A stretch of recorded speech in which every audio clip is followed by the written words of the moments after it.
Oh, hey there, everyone. How you going? Good evening. It's evening this time. Most of the time I record these videos in the daytime or in the morning, but today I'm recording in the evening. I have had a request for more dog cameos, so this is my puppy.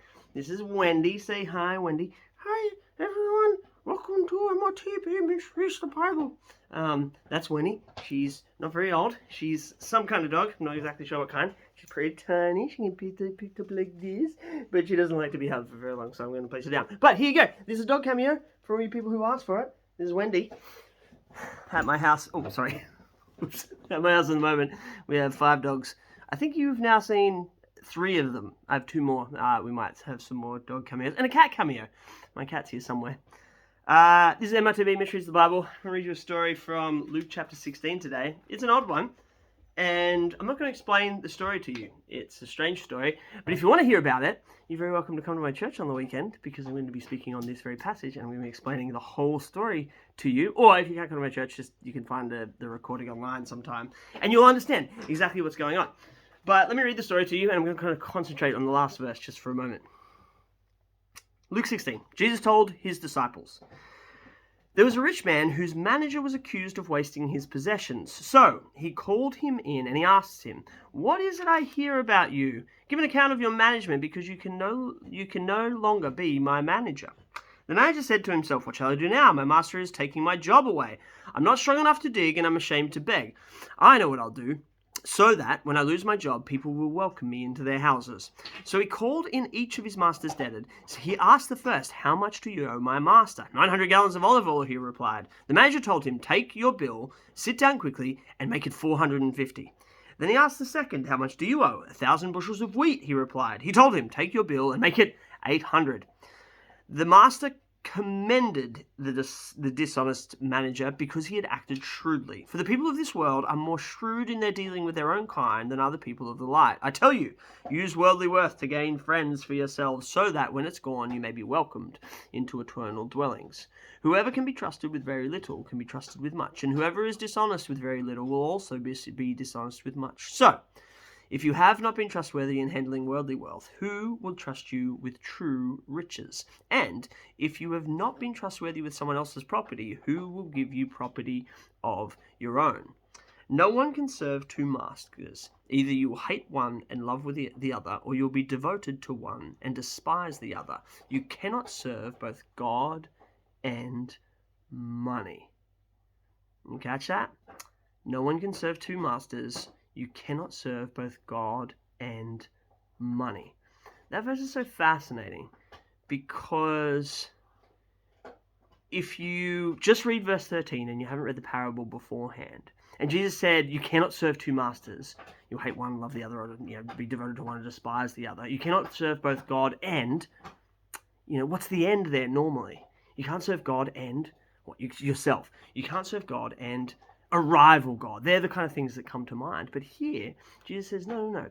The biggest danger, the biggest competition to God, if you think about it like that, the biggest competition to God in your life is not another God. It's not another religion. It's not even another person. The thing that Jesus says is God's biggest rival in people's hearts is money, is wealth. It's the way that wealth and money seep into your heart and into your mind. It's the way that wealth and money are able to dictate the decisions you make in your life. I think there's a whole bunch of different ways that wealth and money draw us away from God and what he wants from us. You see, we can put our trust in money. We can imagine that money is the thing that brings us security. But also, we can use our money all for ourselves, which automatically kind of drives us away from God. You can see all these different ways that money can draw you away from God. So Jesus is saying the biggest danger to your faith is not a rival religion. It's not other people. It's not your girlfriend. It's not your boyfriend. It's not your kids.